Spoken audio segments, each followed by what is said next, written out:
The Denver Broncos might have been in a good position to get Cooper Kupp, but even if they miss out, they're still in a good spot here when it comes to the Broncos offense. We'll tell you about the wide receiver room and why Denver's in a good place here on today's episode, Locked on Broncos.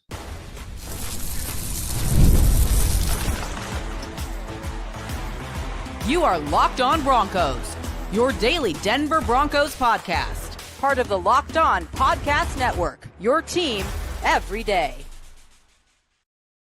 What's happening, Broncos Country? Welcome into another episode, Locked on Broncos, your daily Denver Broncos podcast, part of the Locked on Podcast Network, where you know it is your team every day for all your Broncos news, content, coverage, analysis, and more. You get that here every single day, all year long, including the offseason, because for the true fan, there's never an offseason. Thank you so much to all the everydayers out there in Broncos Country. Thank you so much for tuning in, making us your first listen, however you choose to do so. And if you're not yet an everydayer, become one by hitting that subscribe or that follow button so you never miss out on what's going on with your favorite team, especially as NFL free agency continues on and we inch one step closer to the NFL draft. I'm Cody Roark, Broncos reporter here from Mile High Sports, joined as always by Sayre Bedinger, site expert over there, predominantly orange.com. We got a lot to break down here on today's episode of the show for you here. Do the Broncos need another wide receiver? That is a question that we're going to get into, especially if the Broncos do, in fact, miss out on Cooper Kupp, where all signs are pointing towards that. What is happening here? Frozen? Sayre's frozen, folks. My goodness. Unbelievable. We do a live show, and Sayre's just frozen. Oh, this is a disaster of a live show so far. His feed just died, he said. All right, well, we lost Sayre Bedinger, folks. Anyways, the show must go on at this point in time. You guys can just look at the ghost of Sayre as he stares on here. What passing on a guy like Cooper Kupp means for the Broncos' current wide receiver group here, and more importantly, even if Denver's going to miss out on Cooper Kupp, why are the Broncos in a good enough position to be able to be okay with that? There's a lot of conversation, a lot of dialogue going on social media right now about what Kupp would or would not bring to the table here for the Broncos offense. But we're going to break all that down here on today's episode of the show. So with that said, Broncos Country, let's get into it right here. First and foremost, all the reports right now about Cooper Kupp. Obviously, last night was something we were going to monitor as it was developing here initially, that the Broncos were one of the teams, as reported by Adam Schefter, as reported by Jordan Schultz, two people who I actually trust the most when it comes to these conversations, especially when it pertains to the Denver Broncos about having interest in a guy like Cooper Kupp. But then again, things can change based on things like financials and money. And one of the things I think that was brought up here is that his asking price may be too high. Well, then you get Chase Daniel, who's got really good ties to obviously Sean Payton. He's got ties here to guys like Davis Webb on the Broncos coaching staff, saying that the Broncos don't want to pay $14 million per year for Cooper Kupp. And that's actually a great point. Like, would you want to spend $14 million per year right now? I think you have other pressing needs, right? Like if wide receiver right now was a massive need for Denver, I could maybe see the argument of saying, hey, find a way to pay Cooper Kupp. If he wants $14 million per year, go ahead and do that. But we all know that the Broncos' biggest priority right now when it pertains to the offensive side, when it pertains to wide receiver, is Courtland Sutton and making sure that they try to lock him up to a long-term deal, or at least to an extension. I don't know if long-term is necessarily the right word here, but obviously that was something that came out before or after the NFL draft. The Broncos would like to extend Courtland. I know Courtland would love to be back here in the Mile High City, but once again, he's entering the final year of his contract. So that is something we'll have to keep an eye on here as things formulate here. But, as Sayre rejoins the show here after some technical difficulties, I was just going over the situation here, Sayre, with Broncos Country here on today's show about obviously Cooper Kupp, the asking price, potentially $14 million per year. And while the Broncos don't need him, I think he would be a luxury to have inside this offense for, a young quarterback like Bo Nix. And look, going back and even watching the film on Cooper Kupp, it had me excited about the possibility. It could still happen, but it's not looking like that's going to be the case here. Yeah, it really doesn't. It feels like things have been trending away from this ever since, incidentally, I think it was Jordan Schultz who said the Broncos are definitely in the mix, or they're firmly in the mix, something like that. And then everybody gets all excited. And from that point, that was basically the Cooper Kupp era in Denver right there. That was it. It was about as close as it feels like we're going to get to having him as a Bronco. But I think the blow is softened significantly by the Evan Ingram signing, Cody. If the Broncos hadn't signed Evan Ingram, I feel like losing out on Cooper would be just a detrimental setback to the offseason. Now, obviously, when you talk about missing out on a guy in free agency, what's really interesting to me is that you can say it's missing out, or maybe the Broncos just aren't interested, because they apparently had interest from Deebo Samuel's side of things. And Deebo had even said, like, hey, I think the Broncos are one of the more up and coming teams in the league this coming season. And it sounds like, according to Adam Schefter, that, now Cooper Kupp had interest in playing for the Broncos. So what a position to be in to potentially pass on two guys that just a couple of years ago were helping their teams to the Super Bowl. And I'm looking through the comments right now, Cody, I'm seeing all these people, me being zoned out. Can you imagine if I was just like literally not paying attention to you on the show? That would be hilarious. But actually it would not be. But that was you having too much cups of coffee last night, waiting for something to happen. Yeah, the orb of confusion for the SpongeBob fans out there. But yeah, it's one of those moves that, or lack of moves, that kind of really seems to speak loudly to what Sean Payton said to Kay Adams at the scouting combine, which is, I don't know, I think maybe our wide receiver room is better than people think. Well, even to go to Brandon's point here, he says Mims is just like Kupp, stay with what we got at receiver. I don't know if they're similar at all. I mean, obviously their roles will be the same to catch passes, but Marvin Mims, the way that he plays is designed to be speed, get the ball in space. Whereas Cooper Kupp, I mean, this is a guy who's a possession receiver, third and short. You need something at the sticks or at the chains. He's going to be a reliable guy. Great focus, goes up for contested catches, isn't afraid to catch passes in traffic. Whereas, a guy like Marvin Mims, I don't know if his body's as durable to be able to take a shot across the middle of the field necessarily in between a safety and a corner. I did a film review on what Cooper Kupp would bring to the Broncos offense from Mile High Sports. And I mean, just a different dynamic. And a lot of people are saying Cooper Kupp can't separate or anything like that. Cooper Kupp's speed is still there. I mean, there was one play in the NFL playoffs, more recent body work here for Cooper Kupp, where he motions all the way across the formation. He runs a wheel route. Would have been a touchdown, but Matthew Stafford underthrows him. And I understand, look, you're going against a Brian Flores defense. They're sending an all-out pressure, but Cooper Kupp, I mean, the safety's playing over the top. He's off ball about 8 or 9 yards, and he still gets burnt by Kupp. And then Cooper Kupp in the playoffs against the Philadelphia Eagles on the left side runs a little bit of a double move, beats the corner, catches a pass in between, obviously the safety of the Eagles. And I think it was Cooper DeJean, if I'm not mistaken, at cornerback, one of those guys there. And it's just like, all right, where are these narratives coming? Because you got nerd numbers like Warren Sharp. Anyone who listens to that guy, seriously don't. Watch the tape. Use your eyes, because what happens is when we see on social media somebody talking about what a player can or can't do, you see a lot of people parrot talking points. And it's like, wait a minute, just take the time to go watch the guy play. Cooper Kupp still has a lot of good football in the tank. And look, we talk about, security blanket options. I think the signing, as you mentioned there, of Evan Ingram is huge for Denver at the tight end position, and a guy you can move all across the entire field here. He is the Joker, as a lot of people are saying he's not. He goes out and he confirms it by posting a tweet that, of the Joker there. That's the role that Sean Payton brought him in to be. Having that at that position helps. And to your point of what Sean Payton said about being very comfortable with all the wide receivers that Denver has, that they are higher on them than most people think. Okay, when maybe the issue in Sean's eyes truly is, okay, hey, we have a number one guy that we believe in, Courtland Sutton. He's our high volume guy. We love what we've seen with Mims and how he came on the second half of the season. We know what Devon Vele can bring to the table in terms of a big body possession catch type of guy for you. Troy Franklin, a guy who's got Marvin Mims speed, but has really good size to him. That could be the weapon that the Broncos are looking to really break out.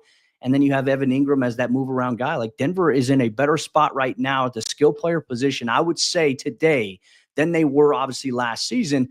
But adding Kupp to the mix certainly wouldn't hurt the Broncos there. And I think ultimately wherever he decides to sign, and it could still end up being in Denver, but ultimately it just probably price tag at this point, knowing that, hey, we got to get an extension done with a guy like Courtland Sutton first before we go pay another wide receiver that type of money, which I can't fault the Broncos for looking at it from that standpoint. And, they could have traded for him. Like, in all honesty, they could have traded for him and the Rams would have eaten some of that money, right? And so that's where you get into this discussion of, hey, he gets cut by the Rams. A lot of fans were not on board for trading for him. But at the same time, a lot of fans were saying, all right, let's go for him if he does get cut. And I think it's fair that the Broncos would want him on their terms, right? They have the flexibility to sign him. They have the need on the roster for a veteran wide receiver, as we'll talk about going forward in the show today. But if they really wanted him that desperately, they could have traded for him, which I think is the big takeaway for me, is that none of these teams traded for him and his contract. You can redo a contract, right? I mean, the Houston Texans just did that with Christian Kirk. They traded for him from the Jacksonville Jaguars, and they redid his contract, opening up a bunch of cap space. Clearly, these teams felt like, we want to get Cooper Kupp on our terms, which is why I feel like he's still not signed, Cody, despite the fact that on Thursday night, Mike Garafolo of NFL Network was like, hey, a decision is going to happen tonight. And I'm like, dude, do you not understand what today is? Like, I'm trying to watch Severance. I'm trying to watch Reacher. Like, you trying to tell me that Cooper Kupp is signing tonight and then he doesn't when I have my laptop sitting open trying to watch my shows? I blame Mike Garafolo for this. This is bull, Cody. But in all seriousness, like, if the Broncos wanted Cooper Kupp, they could go get him, because I feel like he would want to be there. And Adam Schefter said that. Multiple people have said that. So if the price is right, we'll see what happens here, because it doesn't seem like anybody's really going up to his asking price at this point in time. And we'll see what the market kind of formulates for a guy like Cooper Kupp. And if anything, I would expect, if I'm giving a bold prediction here live as we're doing this, I would maybe suggest that Cooper Kupp's going to announce where he's going to play versus somebody else coming out and doing it. I mean, he was the one that came out and broke the news that, hey, the Rams want to trade me. I imagine he's probably going to come out and break his own news. So we'll see. In Broncos Country, if it happens to be Denver, you know what that means. You're going to get a breaking news episode. We're going to react to it live as is here. But we're going to dive deeper into the Broncos wide receiver room, and we're going to tell you why we believe that even without Cooper Kupp, they are in a good spot. What roles will Cortland Sutton, Devon Vele, Marvin Mims, and those guys play this upcoming season, paired alongside Evan Ingram at tight end? We'll break that down and much more in today's episode, Locked On Broncos. Broncos Country, you know what time it is. It's the month of March, and it's always fun because, look, you got NFL free agency. You've got the push to the playoffs for the NBA season. It's also my birthday here on Locked On Broncos. But with that said, it is March Madness, and there is no better place to get in on the madness and all the action than our good friends over there at FanDuel, America's #1 sportsbook, because right now new customers can get $200 in bonus bets when your first $5 bet wins. That's $200 extra bucks to use on everything from buzzer beaters to Cinderella stories and even who's cutting down the nets at the end of the tournament. Keep an eye on some of the underdogs that are in the tournament this year. There's always some upsets in round one, but ultimately you can put together a multi-leg parlay or even a same-game parlay inside of the FanDuel Sportsbook app. So visit FanDuel.com and get in on the college hoops action all turn along. Once again, FanDuel.com, America's #1 sportsbook.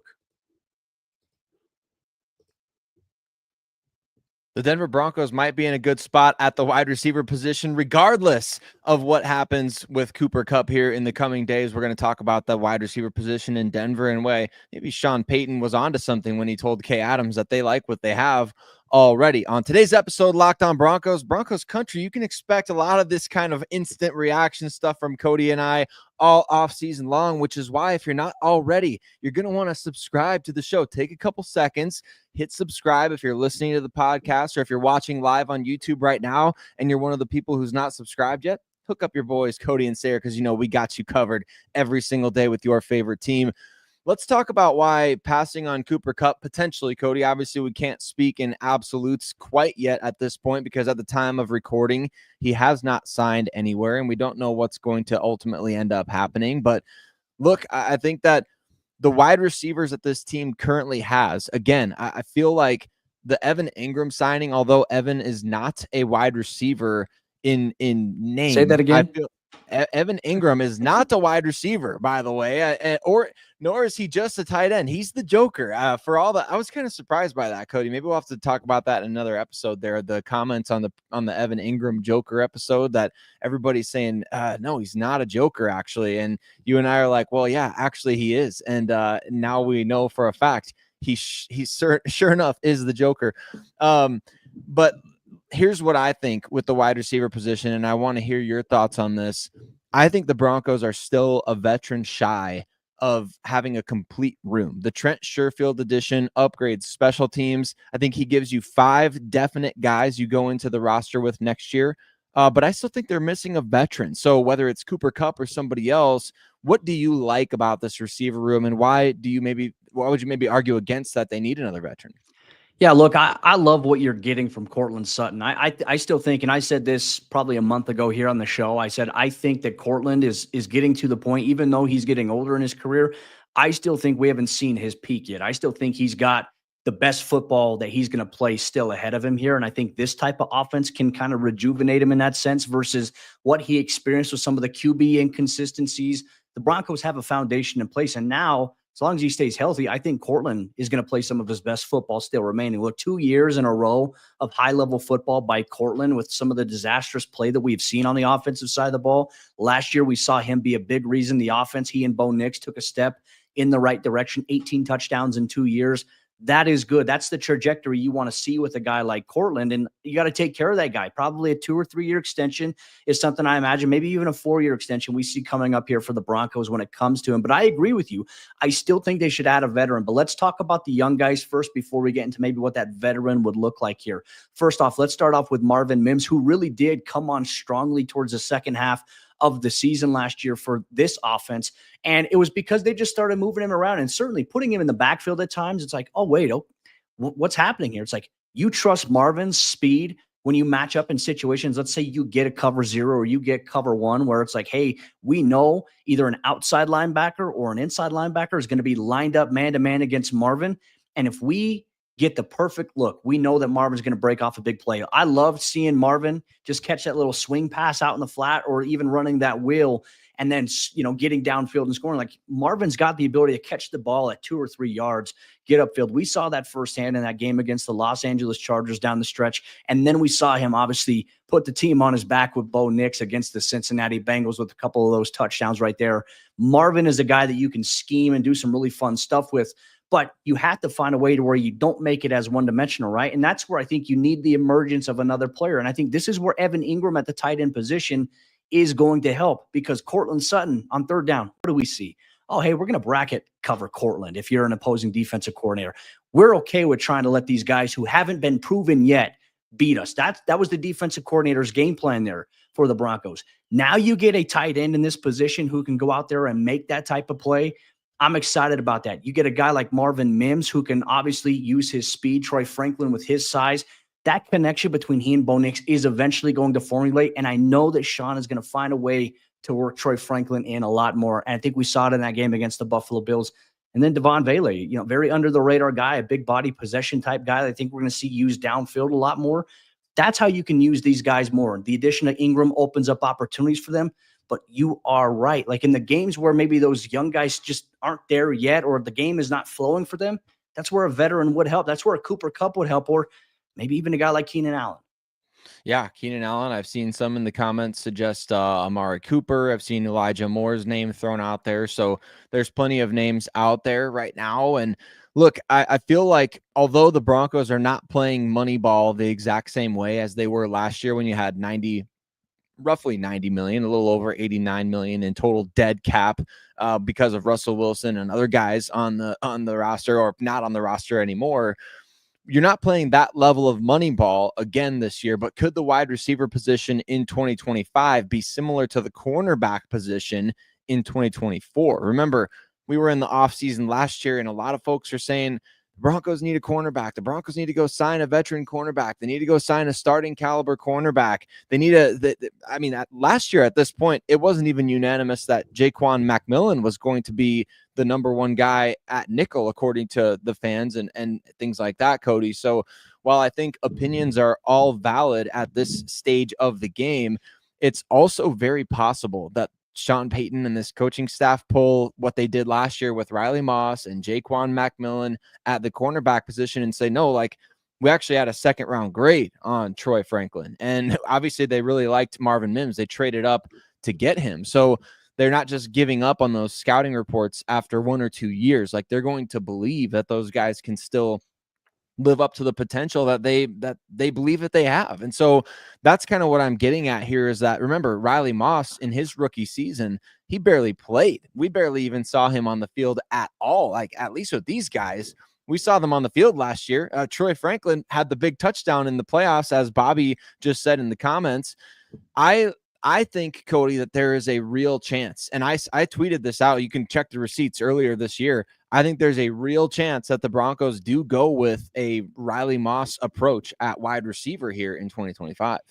I wouldn't be shocked by that too. And I also think we're forgetting there's a young, under the radar developing guy that has some really good regular season experience already when he was with the New Orleans Saints, and A.T. Perry. A.T. Perry, kind of a little bit of a wild card in that situation here, an unknown. I can tell you from watching him in practice every day this past season that his size, it's fun, 6'5". His speed for his size, pretty fun as well. I mean, he's not as bulky as Cortland Sutton, but man, the guy can move and he's a big body target. Like, I think A.T. Perry is going to come in. He's going to compete for a spot here, which, look, I think if we're looking at it from this standpoint, if little Jordan Humphrey's somehow in the mix to return on a one-year deal, which those conversations from what I know are still very much on the table here for the Broncos. I know that would not be a popular move in the eyes of Broncos country, but you're telling me a guy like A.T. Perry, who's got that size there, wouldn't be a nice little addition if he's going to be getting those reps or something along the lines that a guy like little Jordan Humphrey was getting. And A.T. Perry's a very good blocker as well. He's very committed in that regard. He would be a fun player to keep an eye on here, I think, as things go about. But I would not be shocked if the Broncos say, you know what? We've said it from the very beginning. Look, we value Cortland Sutton. He's a big part of what we want to do. We love the young guys that we have. We added a joker that we believe can help. And obviously now the focus goes to running back and whatever that may look like. Denver's offense is drastically better right now on paper than they were last year, and I think that's an exciting development to watch. Do they go out to add that veteran option? That was a very interesting question. Make sure Broncos Country, you're tuning in wherever you get your podcasts.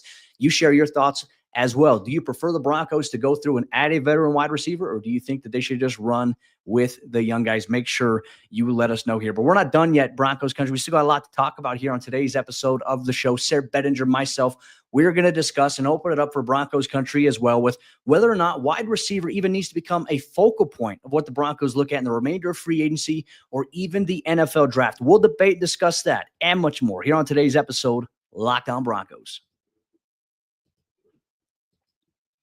Today's Lockdown Broncos podcast is brought to you by our friends over there at Monarch Money. If you ever check your bank account like me and sometimes you wonder, hey, where did all my money go? Between dining out, ordering coffee, online shopping, and entertainment, it's easy to lose track of your finances sometimes, but that's where Monarch Money comes in because it is your own personal CFO, which gives you full visibility and control over your finances. That's very important in today's world. Monarch Money isn't just a budgeting app, folks.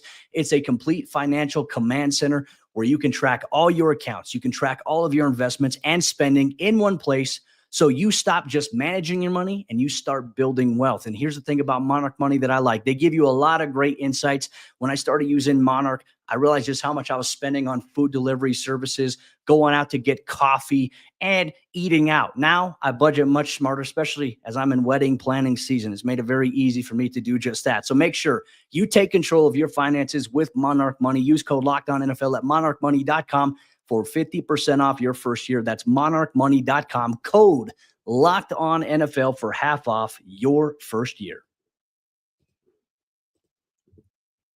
The fourth quarter action of today's episode of the show is here in Broncos Country. We're going to debate and discuss with the Broncos apparently standing pat right now at the wide receiver position, knowing what we know about Cortland Sutton and the potential looming contract extension for him, the investment and the confidence level in the younger wide receivers here, and the addition of Evan Ingram at tight end. Should the Broncos focus solely be on running back now, or should they still maybe look at adding a wide receiver, whether it be later on in NFL free agency or in the NFL draft? Make sure you play along as we're going through today's episode of the show. Sayre, I wanted to ask you this because I think this is still a conversation that people are having on social media. I've seen a lot of variances on it. If the Broncos miss out on Cooper Kupp, right, if he does sign elsewhere and the Broncos are like, hey, the price point is way too high, and Denver misses out on adding him to the mix, do you think that the priority should now shift to running back here as the focal point for the Broncos with the NFL draft coming up? What we have heard and what we've seen from a lot of draft analysts out there is that this is the deepest running back class some of them have ever seen in terms of quality backs, what you can get out of it. And certainly there are a handful of names that would be exciting for the Broncos. Or do you still think maybe wide receiver would be on the table for the Broncos, maybe even in the first or second round of the draft when it comes to it? Well, let's make one thing very clear. It's that running back is the much, much bigger need at this point for the roster than is wide receiver. And I think that there's a lot of guys the Broncos could add at wide receiver in free agency. And not to say, let's just straight up pass on everybody in this draft. But look, you've already got 3 young guys that you like: Marvin Mims, Troy Franklin, Devon Vele, and you developed A.T. Perry within the system last year. So there's 4 guys, 4 young players already, and then adding a 5th one into the mix would be really interesting, and it would speak to potentially, is the team giving up on somebody, going forward? And so I would say running back has the clear priority over everything else at this point. But does that mean that you take one at 20 overall, right? I mean, that's the big question right now. I think the perspective is going to shift quite a bit, Cody, because Ashton Genty probably off the board within the top 8 picks, eight or 9 picks. Omarion Hampton from North Carolina going to be off the board, in my opinion, between picks 10 and 12, if that's the case with Genty. And we've seen surprises happen in the past. I know a lot of folks disagreed with me on that with that take, but I think things are really trending that direction. So where does that leave the Broncos? Well, as Ricky said there, Travion Henderson, we keep on coming back. I've been banging the table for the Ohio State guys for the last couple of weeks, Cody, since the scouting combine took place. I feel like there's so many different backs in this draft. Your best option is to just take 2. And there's no reason why you shouldn't be doing that if you're the Denver Broncos in this draft class. And so set yourself up to potentially take, Egbuka from Ohio State, or Luther Burden from Missouri, or maybe even Matthew Golden from Texas, because we know Vance Joseph's brother was on the Texas coaching staff, and he's going to have some great intel and insight on all of their stellar prospects this year. But to me, it's running back, the clear priority. And it's not that receiver you're just like, disregard, who cares? Don't worry about receiver round 1. I think you could still take one there. But I also don't think, Cody, I don't think you just say, all right, let's back ourselves into a corner of taking running back in round 1 either. Well, I think Graham made a really good point up above. He brought up the fact that we may not even be having to talk about wide receiver additions if the run game is better in 2025. And I think that's a fantastic point, because, so much of this, like, Denver's got 4 young backs right now that they really like, and Tyler Bidet, obviously Jaleel McLaughlin, Blake Watson's a very interesting name to watch here. Audric Estime, where I don't know how Denver feels about Estime, Sarah. I mean, it was one of the weirdest developments that we saw last season, because he goes through having a more featured role in those final couple of games of the season, where Javonte kind of takes the back seat, 3rd down passing situations for pass pro purposes. And then Estime's all of a sudden made inactive. That to me was really weird. And I understand, look, Tyler Bidet, he's got flash, he's got spring, and we certainly saw that in the preseason. We saw that early on in the regular season before a scary injury. But for me, I think the Broncos, if they can find the solution here at running back, and I think going younger is the way to go. I think this is where the youth movement should be of any position right now on the offensive side of the ball. I would be okay with the Broncos taking 2 backs. Look, there was one year where they took 2 Ohio State guys at linebacker, and Baron Browning and Jonathan Cooper. I would not be opposed if the Broncos suddenly double dip at running back from these Ohio State guys with Judkins and obviously Travion Henderson. This is a fun class to watch. But I wanted to ask you this question as well, because it kind of pertains to, we know Evan Ingram is the Joker, but let's say the Broncos go out there and get a guy like a Travion Henderson who has Joker traits to him. For the Broncos to be able to have 2 guys who can maybe play that Joker role out of maybe different looks, one at a tight end position, one at a running back position, to me, I think that secretly is that secret sauce that Sean Payton alluded to here in his end of the year press conference. Look, it's hard to find jokers. Like George Payton and them were stressing out about it, talking to us at the NFL Combine. But if Denver suddenly has 2 guys who can do the Joker stuff, that changes everything here for this offense. I'm pretty sure if you buy a deck of cards, Cody, there's always 2 jokers in the deck of cards. I'm pretty sure that's the case. I'm old enough to have played card games, by the way. Shout out to anybody else who's listening that's played card games in the past. But look, I feel like I completely agree. I think that this is a situation to where you don't back yourself into any particular corners in the draft. Don't marry yourself to any prospect. And I would encourage even those in the comments right now, Cody, that you see, don't speak in absolutes. I know I'm speaking in an absolute right now. Don't speak in absolutes about players who will or won't be available, because you're setting yourself up for massive disappointment. Like, I saw a mock draft just a couple of weeks. It was 2 weeks ago, more than 2 weeks ago, from Daniel Jeremiah at NFL.com, who has Travion Henderson going like 24th to the Minnesota Vikings in the first round. So like, don't marry yourself to the idea that, oh, Travion Henderson, he's going to be there at 51 overall. You know, like, we have no freaking clue if he's going to be there at 51 overall. So don't marry yourself to that idea. And with any prospect, right? Especially Omarion Hampton at 20, like, I'm not saying he's definitely going to be off the board by 20, but what I'm saying is don't hinge your NFL draft hopes on him being there at 20. I mean, there's never any real predictability when it comes to the draft beyond the first maybe 2 or 3 picks. You just have no clue what's going to happen. So that's what I would caution right now, is to say, let's not get married to the idea that certain guys like this guy for sure. Like you can't take him at 20. He's going to be there at 51. Well, but what if he goes at pick 50? What if he goes at pick 48? Like, I just think that's so funny that we speak in those absolutes. But look, it's a great draft class at positions of need, and the Broncos are set to take advantage. You want to know what creates that problem? Mock drafts. Machines. Yeah, mock draft machines, right? And we fuel the machine. You know, like, Broncos Country knows how I feel. I like to wait as long as possible to do mock drafts, just because it's like, it is a fun exercise. You can look and maybe talk yourselves into prospects. I think it gives everybody a chance, ourselves as analysts included, to, okay, hey, let's see how the board falls. Let's learn more about this player. Okay, how does this player plug and play? Like, it's a fun game from that standpoint. But obviously, when people follow the mock draft machines a little too much, when the draft is playing out, people are like, wait a minute, why is he going there? I think the Detroit Lions, with what they did with Jahmyr Gibbs, essentially saying, hey, we believe in our scouting process here. We know this player has explosive traits. Obviously, ridiculous there. Jahmyr Gibbs is a true joker when you talk about the Detroit Lions offense.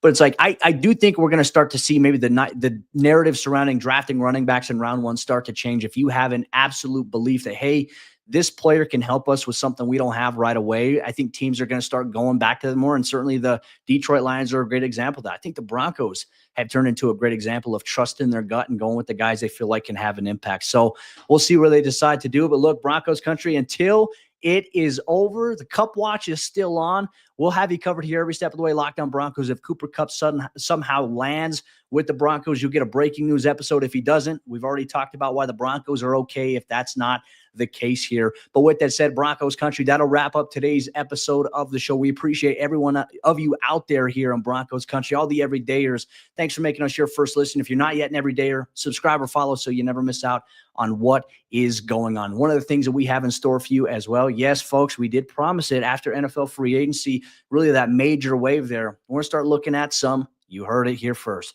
Mock Draft Monday. Sayre Bedinger is going to have you covered with a mock draft here as well. And you're going to have a chance to have your mock drafts featured here exclusively on the show as well. We'll go through and we'll select some of the best ones to include on Monday here. But with that said, Broncos Country, appreciate you. Happy Friday. Enjoy the rest of your day. And as always, stay tuned here. Locked On Broncos for all your Broncos news, coverage, content, analysis, and more.